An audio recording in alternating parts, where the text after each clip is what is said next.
Bonsoir à tous et merci de nous être fidèles chaque soir sur Monaco Info. Découvrons ensemble les titres qui seront développés dans cette nouvelle édition du 19h.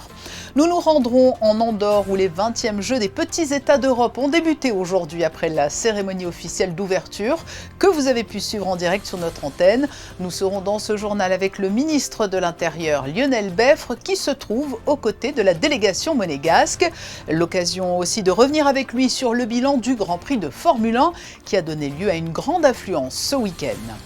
Thomas Brezzo sera notre deuxième invité. Le Conseil national tenait une conférence de presse ce matin portant sur les grands dossiers de l'actualité qu'il évoquera avec nous. Il sera notamment question de logement, mobilité ou bien encore du projet du centre commercial de Fontvieille. Une initiative innovante vient de voir le jour. ClickMeal est une cantine digitale qui permet de manger sainement. Vous la découvrirez dans ce journal. Et puis à la Camille Art Gallery, c'est le travail du photographe Norman Sif qui est actuellement mise en lumière. Partons en Andorre où les compétitions ont débuté au 20e Jeux des petits États d'Europe. Vous le savez, nous suivrons les performances des athlètes monégasques quotidiennement. Le prince Albert II était à leur côté hier et ce matin.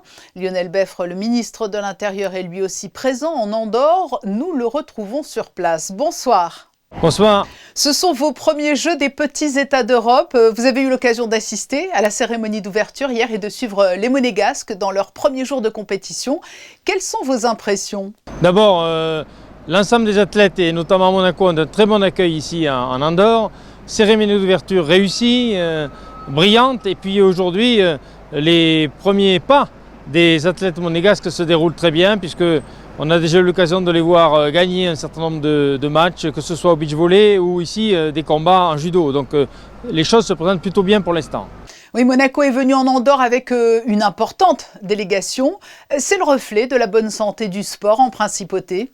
Oui, alors évidemment, nous avons nos grandes équipes qui sont connues internationalement, mais même pour le sport qui est représenté ici, on voit avec 130 athlètes que nous sommes une délégation extrêmement importante, diversifiée aussi, avec un grand nombre de sports représentés et surtout de la qualité. Donc je crois qu'effectivement ça reflète l'activité, la qualité et la diversité du sport monégasque. Et dans 2 ans, Monaco accueillera les Jeux des petits États d'Europe. Votre présence en Andorre est aussi pour vous l'occasion de prendre le pouls d'une telle organisation ? Oui, une réunion a eu lieu hier justement pour préparer un peu ce qui va se faire dans 2 ans. Nous prenons ici les contacts nécessaires, nous observons aussi ce qui marche. Comme ça, on peut s'inspirer de ce qui fonctionne bien pour pouvoir préparer ça dans 2 ans parce que c'est un lourd travail de préparation et il faut d'ores et déjà anticiper sur le plan de l'hébergement, sur le plan de l'alimentation, sur le plan de la logistique, du transport. C'est un lourd événement et il faut s'inspirer des bonnes pratiques qu'on observe ici en Andorre. Alors, monsieur le ministre, profitons de cette interview pour faire aussi le point sur un long week-end sportif à Monaco et qui a mobilisé toutes les forces vives de la principauté. Comment la forte affluence de visiteurs a été contenue et est-ce que des interventions ont dû être nécessaires ? Alors, elle a été gérée par une mobilisation totale des sapeurs-pompiers, ils étaient tous sur le terrain avec même des renforts, des policiers, ils étaient tous sur le terrain avec même des renforts, notamment d'une unité de CRS. Et il n'y a pas eu d'événements majeurs dramatiques. Au contraire, l'affluence a été extrêmement importante, mais malgré cela, l'écoulement du trafic s'est bien fait. Et notamment, le dimanche soir, on a pu compter sur un grand nombre de trains SNCF, ce qui a permis de ramener très vite les participants vers leur destination initiale et d'éviter des trafics compliqués dans Monaco. Donc c'est une édition qui, ma foi, a été, je crois, en tout cas du point de vue qui nous concerne, plutôt réussie. Avez-vous un bilan chiffré ? Le bilan complet, non, mais on sait qu'il y a eu une affluence plus importante que l'année dernière. Par exemple, si on prend les trains, il y a eu plus 10% de personnes qui sont venues par train. Il y a eu aussi véhicules, une augmentation de 10% du trafic véhicule. Et ça a été d'ailleurs noté puisque alors que d'habitude l'affluence du vendredi est un peu moindre, cette année le vendredi elle a été très importante. Et évidemment elle s'est accélérée le samedi et le dimanche. Et malgré cela, encore une fois, nous n'avons pas eu à déplorer de drame. Et je crois que les forces de l'ordre, que ce soit les pompiers ou les policiers, ont fait leur travail très correctement. Il faut d'ailleurs les en remercier et les en féliciter. Merci Lionel Beffre d'avoir répondu à nos questions. Merci beaucoup. Vous l'avez peut-être suivi hier soir sur notre antenne en direct. La cérémonie officielle d'ouverture de ces Jeux est toujours un moment très apprécié par les athlètes. En voici un résumé signé Christophe Pacaud.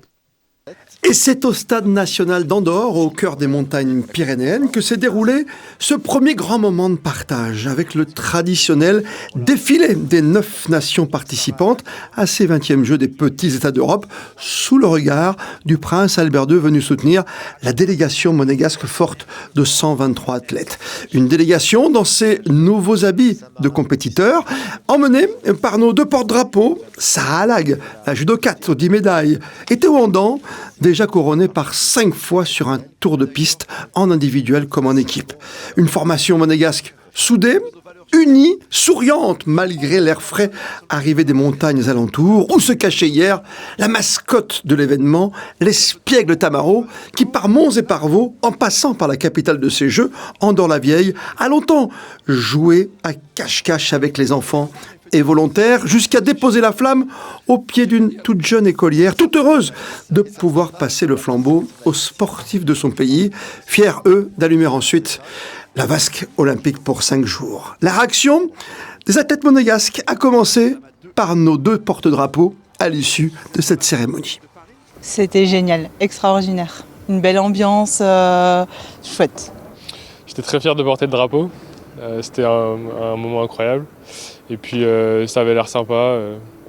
Nous, voilà, on était sur l'estrade et puis on a défilé. Franchement, c'était super cool. Super belle cérémonie, vraiment beaucoup d'émotions et contente, très contente d'être là avec toute l'équipe, surtout les jours de son anniversaire. Un beau cadeau. Sérieusement, pour ma première édition, c'était vraiment génial. On avait plein d'étoiles dans les yeux et vraiment j'espère que la compétition sera aussi belle. Pour nous c'était la première participation pour le karaté, donc c'était vraiment une très très belle aventure, intense, on a beaucoup aimé être avec tous les autres sports et vraiment un très beau souvenir. C'est une drôle de sensation et quand la flamme s'allume c'est magnifique. Une cérémonie marquée par le tout dernier discours officiel du président du comité olympique international, Thomas Bach, qui va laisser sa place dans quelques semaines à Christy Coventry. That I thank you all for the warmth and friendship you have shown me at every edition of these games. In this Olympic spirit, let us enjoy these wonderful games of the small states of Europe in wonderful Andorra. Have a good time and enjoy the games. Une cérémonie qui s'est terminée là aussi, comme le veut la tradition, en musique, avant d'attaquer la compétition. Pour refermer ce chapitre consacré aux Jeux des petits États d'Europe, un rappel, ce rendez-vous quotidien sur Monaco Info, l'émission Le Débrief présentée par Émilie Rousseau et Frédéric Elion, première diffusion à 10h30 chaque matin. Retour à Monaco où le Conseil national tenait dans la matinée une conférence de presse. Les prochaines séances législatives auront lieu les 11 et 18 juin. Mais le président du Conseil national a souhaité aujourd'hui faire un point sur les grands dossiers en cours et il est avec nous ce soir. Nous le rejoignons en plateau. Bonsoir Président. Bonsoir Patricia. Merci d'avoir répondu présent à cette invitation alors que se tenait ce matin une grande conférence de presse pour évoquer les dossiers d'actualité. Et le tout premier point que vous avez souhaité évoquer, c'est l'absence de nomination de ministre d'État. Alors je souligne bien le terme, c'est l'absence de nomination puisqu'il y a un ministre d'État par intérim. Mais vous estimez que cette situation qui dure depuis la mi-janvier ralentit considérablement l'avancée des dossiers ? C'est pas cette situation, c'est pas la situation elle-même qui ralentit le traitement des dossiers. La procédure de nomination d'un ministre d'État, surtout dans les conditions dans lesquelles elles interviennent après le décès totalement inattendu et soudain de Didier Guillaume, rend bien évidemment normal la durée du processus et je comprends parfaitement le souverain qui prend son temps pour choisir la bonne personne pour pouvoir effectivement assurer ses fonctions. Pour moi, c'est essentiel. On l'a vu, les qualités de Didier Guillaume ont fait que tous les travaux que nous avons entrepris sur les différents dossiers ont considérablement avancé parce que le choix était bon, parce que la personnalité était bonne et je pense qu'il faut effectivement prendre son temps pour pouvoir nommer la bonne personne et pas nommer effectivement le premier qui postule. Mais si on se retrouve dans cette situation-là, À côté de ça, il y a toujours un gouvernement. La fonction est assurée par un ministre d'État par intérim, sauf qu'aujourd'hui, il n'y a plus de... la cohésion et les problématiques que Didier Guillaume avait soulevées sont revenues et on se retrouve avec un gouvernement qui fonctionne au ralenti et des dossiers qui n'avancent pas. Mais pour bien comprendre, le travail entre gouvernement et Conseil national, le lien n'est pas rompu. Aujourd'hui, vous travaillez tous autour d'une même table. Hein. Le lien n'est pas rompu, mais on tourne au ralenti. Didier Guillaume, au nom du gouvernement, avait pris des engagements avec des échéances qui arrivent ou qui sont déjà dépassées. Ces engagements ont été pris et ont conditionné, je le rappelle, le vote du budget primitif 2025, avec la nécessité de tenir ces engagements à des dates très rapprochées, un engagement fort qui avait été pris par Didier Guillaume lors des séances publiques, c'est ce qui a convaincu les élus de voter en faveur du budget. Si maintenant, à nouveau, je rappelle que c'était déjà le cas l'année dernière, où les engagements qui avaient été pris par Pierre Dartout n'avaient pas été tenus, nous n'avions pas voté le premier budget rectificatif de printemps. Donc il y a un warning de la part du Conseil national, un signal d'alerte. Alors il y a quand même un point très positif. Il y a quelques jours, une avancée notoire au Conseil national sur l'interruption volontaire de grossesse. On a senti des conseillers nationaux, pour la grande majorité, qui étaient très émus, très fiers de ce texte, alors qu'au même moment, l'archevêque, lui, s'inquiétait dans une lettre pastorale. Je vous apprendrai rien en vous disant qu'on ne pourra pas trouver un accord sur ce sujet-là entre l'archevêché d'un côté et les différentes sensibilités des uns et des autres qui sont aujourd'hui majoritaires en faveur de l'IVG. Pour autant, nous avons rempli le rôle qui est le nôtre. La Constitution donne la prérogative de formuler des propositions de loi au nom du peuple monégasque que l'on représente et qui nous a donné mandat pour les représenter. Donc nous sommes dans notre rôle, c'est ce que nous avons effectué. Aujourd'hui, l'archevêque, il a sa position, il n'est pas co-législateur. C'est au gouvernement d'assurer aujourd'hui la décision, de trancher en faveur ou non de la transformation de cette proposition de loi en projet de loi. Alors venons-en, si vous le voulez bien maintenant, au dossier plus traditionnel d'intérêt public, puisque l'IVG l'est aussi. Et le premier dossier, traditionnellement, qui préoccupe tout particulièrement les Monégasques, c'est celui du logement. Il y a eu des avancées positives au cours des derniers mois en matière de logement domaniaux. En matière de logement, il y a effectivement des avancées qui sont très positives. Nous avions déjà obtenu au moment du budget primitif l'opération intermédiaire au niveau du jardin exotique entre 70 et 90 logements en fonction de la typologie. Il y a l'opération Luciole entre le boulevard Hélier 3 et l'avenue Louis Aurélia, pareil avec 25 ou 27 logements qui vont être construits pour 2028. Il y a le Larvoto supérieur également qui a fait l'objet d'une attribution suite à l'appel d'offres qui avait été lancé par le gouvernement. Donc il y a quand même des avancées qui sont très positives en matière de logement domanial. Il reste le plan national logement sur lequel le soin a indiqué récemment qu'ils étaient effectivement en train d'y travailler, que ça allait nous être présenté prochainement. Donc là-dessus, effectivement, c'est un point positif sur le logement. Nous avons obtenu satisfaction suite à tout le travail qui a été fait, les demandes qui ont été formulées, puis la pression qui a été mise sur le gouvernement. Donc c'est une bonne avancée pour les Monégasques, effectivement. Autre dossier, alors là on est loin du satisfecit du logement, c'est le traitement des déchets. Alors, j'ai envie de dire que c'est déjà, pour moi, c'est une réponse positive qui nous a été apportée puisque le projet Symbiose a été arrêté. Le gouvernement nous a annoncé officiellement qu'il mettait un terme au projet Symbiose qui, on avait voté à la base un budget de 340 millions d'euros, on en est arrivé à 1,5 milliard. On ne pouvait pas continuer dans ce sens-là. Donc nous avons prôné de la recherche d'autres solutions. Le gouvernement nous a annoncé la présentation d'une autre solution prochainement lors d'une prochaine commission. Mais nous ne lâchons pas aussi la possibilité de pouvoir externaliser le traitement de nos déchets. Donc le gouvernement s'appuie sur une étude pour nous dire que ce n'est pas possible, sauf que l'étude ne veut pas nous la présenter. Autre dossier, le centre commercial de Fontvieille. La situation, vous l'avez notamment montré dans une vidéo que vous diffusez sur le site du Conseil national. La situation est urgente, dites-vous, pour les commerçants notamment. Vous attendez un plan très rapide de soutien des commerçants avant même que le projet architectural, peut-être de restructuration, ne soit présenté. Alors effectivement, ça fait 6 ans, 7 ans maintenant qu'on attend le centre commercial. On ne peut plus laisser les commerçants dans cette situation-là. C'est ce que nous avons toujours soutenu jusqu'à maintenant et nous avions déjà demandé au gouvernement de prendre en place des mesures pour maintenir le centre à niveau, dans un niveau correct d'exploitation. Ce que j'ai vu mercredi dernier m'a fait froid dans le dos. Là, on a passé à peu près 3 quarts d'heure sur place. je peux vous garantir qu'on est sur au-delà de la vétusté, au-delà du délabrement, on est sur des questions d'insalubrité et sur des questions de sécurité qui sont terribles. Vous avez des portes coupe-feu sur lesquelles il y a marqué en gros maintenir absolument fermée. La porte n'a plus de charnière, elle pèse plusieurs kilos et on peut plus la fermer. Vous avez des placards électriques sur lesquels il n'y a plus de serrure.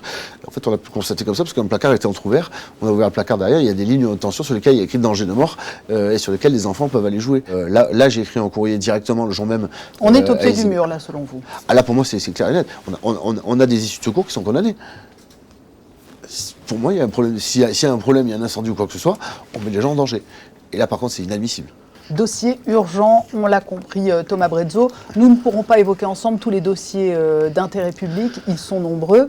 Mais peut-être pour conclure, puisque nous sortons d'un long week-end de Grand Prix, avec une affluence toujours plus importante chaque année, ça engendre bien évidemment des questions sur la mobilité. Il faut quand même reconnaître ce qu'il est. Parce que il y a le Grand Prix de Monaco, on en tire les avantages. On ne peut pas avoir tous les avantages sans avoir les inconvénients. Qu'il y ait de la circulation, c'est une chose, c'est un fait. Mais ce qu'on a vécu hier, c'était un vrai cauchemar. Et c'est la raison pour laquelle nous avions demandé qu'il y ait des mesures restrictives de circulation qui soient formulées, notamment autour des grands événements. Et ce qui avait été annoncé par le gouvernement, et ce qui nous avait été promis. Et là, c'est un engagement qui n'a pas été tenu, puisqu'il n'y a aucune mesure restrictive qui a été prise. Et hier, on se retrouvait au milieu de la circulation avec le bus impérial, avec des touristes. Voilà, si on avait eu ces mesures restrictives-là pour les 48 heures qui suivent le Grand Prix, qui sont nécessaires au démontage, ça permettrait aux gens qui puissent travailler, qui puissent vivre en principe dans Monaco, d'avoir un peu moins de circulation. Ce sera ma conclusion. Vous donnez rendez-vous aux Monégasques et à tous ceux qui souhaitent d'ailleurs y prendre part au Conseil national dans l'hémicycle des grandes rencontres. Et la première, ce sera le 10 juin, c'est ça, sur la question de la priorité nationale ? Tout à fait. Alors, dès le mois de novembre 2024, j'avais annoncé effectivement la tenue de ces réunions publiques à hauteur de 3 par an. La première aura lieu le 10 juin prochain à 18h30 au sein de l'hémicycle. On va voir comment on fait s'il y a une affluence trop importante, voire proposer une deuxième date dans la foulée pour pouvoir satisfaire tout le monde, parce que effectivement la priorité nationale est un sujet qui intéresse tout le monde, de plus en plus, qui touche de plus en plus les Monégasques, mais pas que. Donc nous aurons l'occasion d'en débattre effectivement lors de ces réunions publiques. Vous n'êtes pas en campagne, Thomas Brezzo, pas déjà ? Non, alors attention, ce sont des réunions publiques du Conseil national. Et c'est pour ça que c'est dans l'hémicycle, parce que j'ai voulu que ça se passe là, ici, pour donner un caractère solennel, effectivement, à cette réunion qui, pour moi, est importante et pour les Monégasques. Et c'est ce qui a notamment été exprimé dans la grande consultation, c'est que les Monégasques ont besoin de garder contact avec leurs élus. Et c'est bien normal, puisque ce sont eux qui nous ont élus, ce sont eux qui nous ont confié un mandat. Donc c'est bien normal de pouvoir les écouter à un moment donné pour pouvoir discuter ce sujet-là. La campagne aura le temps d'y venir.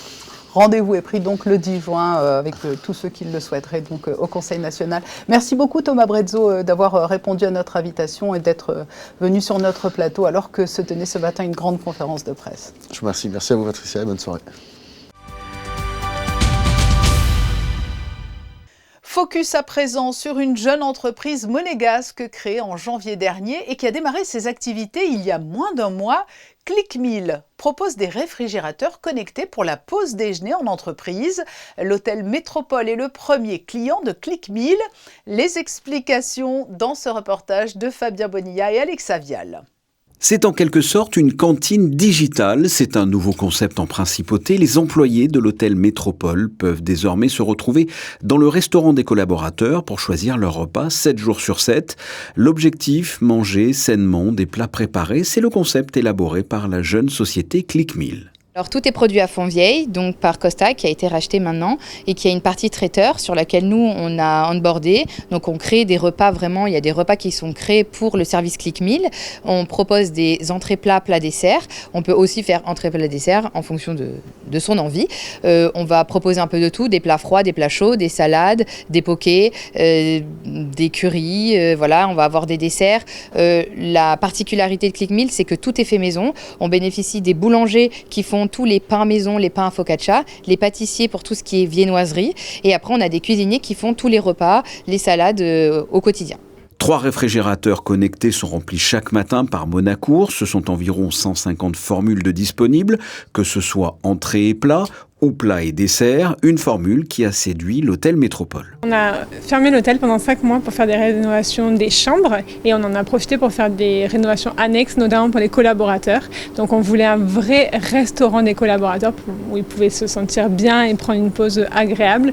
Donc on a fait appel à ClickMeal pour la nourriture, ce qui permet déjà d'avoir des plages horaires beaucoup plus étendues, puisque avant on avait des plages horaires simplement de 1h30, 2h pour venir manger le midi et le soir. Donc là c'est toute la journée. Et puis ensuite c'est tout local, tout est frais uniquement. Manger frais, local, à moindre coût, 12,90 € la formule, avec en plus un circuit éco-responsable. On a vraiment voulu travailler avec Ma Consigne pour travailler vraiment de bout en bout avec que du local. Donc tous les contenants Ma Consigne sont livrés au sein du laboratoire. Tout est mis sur place dans les contenants et ensuite on a mis à disposition des bornes Ma Consigne pour que les employés, une fois qu'ils ont consommé leur repas, puissent déposer les contenants directement dans les bornes et donc faire du quasiment zéro déchet. La démarche est intuitive, on crée un compte sur l'application ClickMeal et il suffit après de sélectionner sa formule sur l'écran tactile. ClickMeal a pour objectif de se développer. Il faut savoir que les entreprises monégasques intéressées par la solution d'Alexia Montero bénéficient d'une subvention gouvernementale pouvant aller jusqu'à 50% du montant de leur investissement. C'est une légende de la photographie et de la vidéo. Pour la toute première fois, Norman Seeff a choisi Monaco pour présenter une exposition. Et quelle exposition! Elle retrace ses 50 ans de carrière. Lui qui a immortalisé les plus grandes célébrités de son époque, Steve Jobs, Tina Turner, Andy Warhol, Michael Jackson et bien d'autres. Sarah Hincari et Massimo Piantoni l'ont rencontré à la Camille Art Gallery. Regardez. Il est entré dans l'intimité des plus grandes stars de son époque. Norman Seeff a aujourd'hui 86 ans, revient dans cette exposition sur les moments forts de sa carrière exceptionnelle qui s'étend sur un demi-siècle. I dive very deeply into a relationship and a conversation with the artist and I deal with what's going on inside of them, their emotions, their fears, their inspirations. So every session that I do is a very, very precious experience and everyone delivers, but there are a couple of artists that stood out. So, of course, Tina Turner is like full of vitality and energy.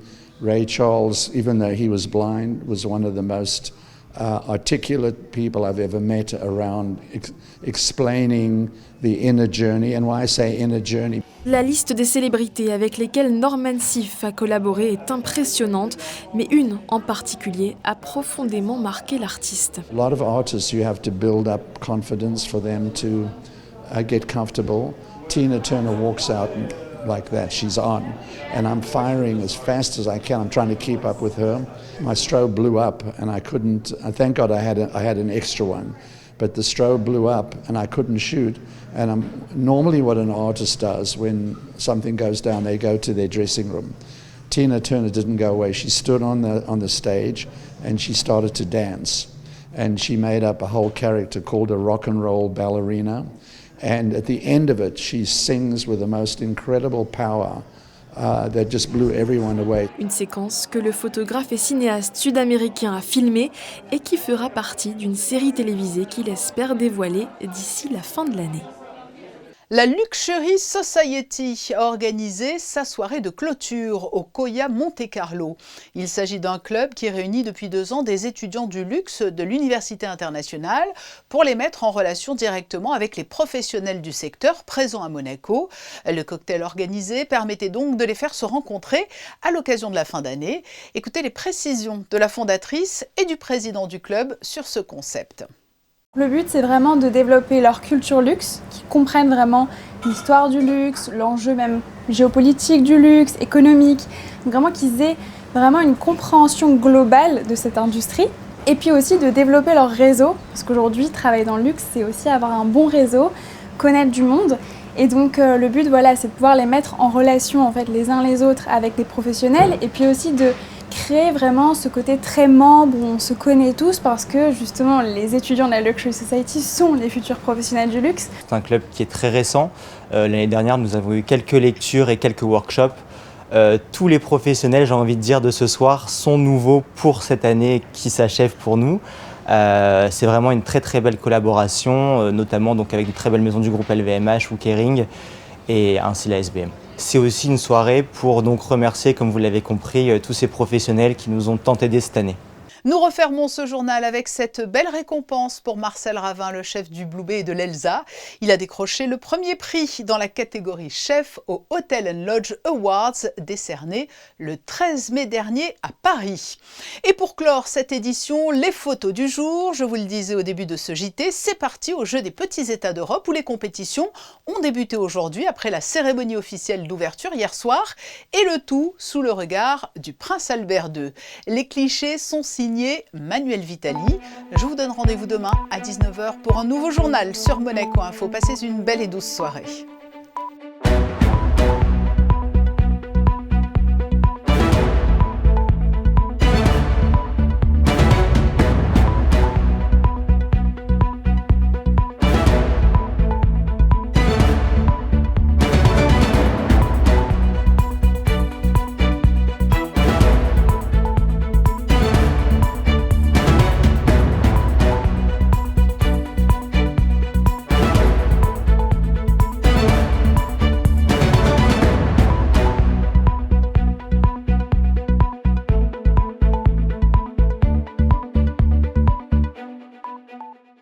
Retrouvez la météo avec Suisse Courtage, votre partenaire de confiance en assurance à Monaco. Protection sur mesure pour particuliers et professionnels. C'est un plaisir de vous retrouver afin de faire le point sur le temps de demain. Le ciel sera plutôt couvert avec quelques nuages. Néanmoins, les températures resteront agréables avec 22 degrés dès le matin et jusqu'à 23 degrés dans l'après-midi. Demain, nous souhaiterons une très belle fête à tous les Guillaume et nous serons le 28 mai. L'occasion de rappeler que c'est une journée d'action pour la santé des femmes. Elle a été créée en 1987 au Costa Rica. C'était la météo avec Suisse Courtage, votre partenaire de confiance en assurance à Monaco. Protection sur mesure pour particuliers et professionnels.